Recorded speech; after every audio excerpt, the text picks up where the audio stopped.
काय सांगाल, काय अडचण आहे तुम्हाला जायला यायला? इथं 2 नद्याचा संगम आहे. हां. खामसवाडीहून एक येते आणि मोहावून एक येते. तिथं सगळ्या शेतकऱ्यांनी मिळून काय केलं, नळ्या टाकून वाट केली होती. हां. पण ती 1 तारखेच्या पावसात गेली वाहून वाट. हां. आता लांबून जर जायचं म्हणलं तर जवळजवळ 1-1.5 किलोमीटर जावं लागतं लांबून. आता इथून पाण्यातून जायचं यायचं तुम्ही तर बघितलं किती मोठा खड्डा झालाय. चढायला उतरायला 2 माणसं लागते ती. एखाद्या बाया माणसाने जायचं हेच कसं म्हणल्यावर लय अडचणी त्या. म्हणून आता आम्हाला मागणी काय तुमची?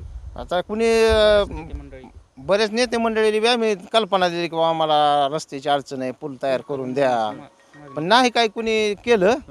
मग आम्ही आता अजून आम्हाला तात्काळ कुणी दिलं, प्रशासनानं आम्हाला मदत केली तर लवकर पूल करून दिला तर चांगली अपेक्षा आहे आमची. दुसरी काय सगळे शेतकरीची मिळून.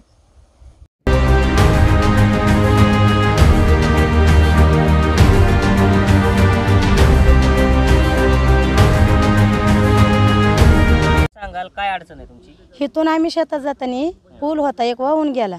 आता आम्हाला लांबून जावं लागायले. शेत लांब आहे आमचं. इथून जायला किती वेळ लागत होता? 1 किलोमीटर लागतंय. 1 किलोमीटर इकडून पडते इथं 10 मिनिटात जातात आम्ही.